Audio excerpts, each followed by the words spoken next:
Akala mo kilala mo na si Eman Bacosa? Promise? Hindi pa. At yung malalaman mo ngayon, magugulat ka. Before we dive in, huwag kalimutang i-like, comment at mag-subscribe sa ating channel para updated ka sa mga issue at viral dito sa Pinas. Isa, hindi boxing ang gusto ni Manny para kay Eman. Gusto sana ni Manny Pacquiao na pag-aralin siya sa Amerika para maging safe at magkaroon ng mas tahimik na buhay. Ayaw niyang danasin ni Eman ang hirap at sakit ng boxing na pinagdaanan niya.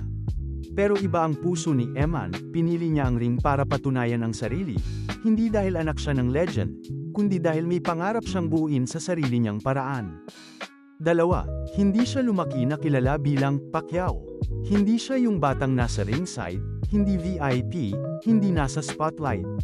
Maraming taon bago siya personal na kinilala ni Manny, hindi grand entrance, kundi simpleng yakap at pirma na nagbago ng mundo niya. Doon nagsimula ang panibagong buhay niya bilang anak, hindi bilang celebrity. Kung tingin mo kilala mo na si Eman, hintayin mo yung bandang dulo.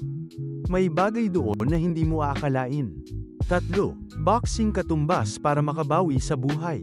Lumaki siyang may tanong, duda, at pakiramdam na hindi siya nababagay kahit saan. Nakita niya sa boxing ang pintong bumukas. Ayaw pa ng nanay niya, pero nakita ng stepfather niya ang lakas niya. Kahit bawal, tumatakas silang mag-training, simpleng gloves, simpleng kwarto, pero doon nabuo ang puso ng mandirigma. Apat, biglaan ang pagpasok niya sa showbiz. Isang batang mahiyain, lumaki sa hirap, biglang artista sa GMA Sparkle. Exclusive contract agad, at hindi dahil anak siya ni Manny, kundi dahil natural ang charm niya. May presensya, may kwento sa mata, at may aura na hindi mo malilimutan kahit isang tingin. 5. Malalim ang faith, pangarap magpatayo ng church. Habang karamihan kayamanan ang pangarap, simple ang kanya, gusto ko pong magka-church someday. Hindi para sa power, kundi para sa lugar ng katahimikan at pag-asa.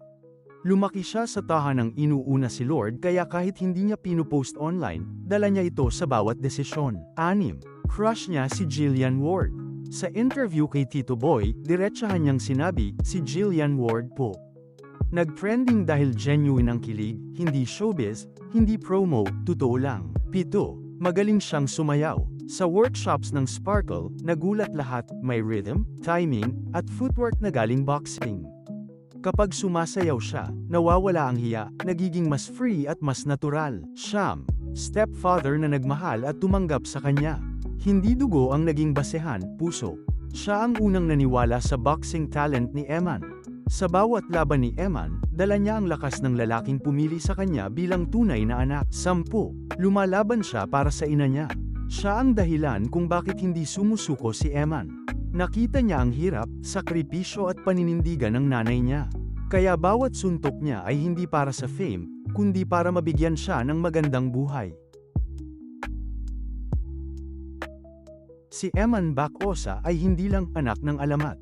Binubuo niya ang sarili niyang kwento, mula sa tahimik na training, biglang showbiz, hanggang sa mga pangarap na hindi mo aakalaing sa kanya magmumula. Kung nagustuhan mo ang video, huwag kalimutang mag-like, comment, at subscribe. Maraming salamat po.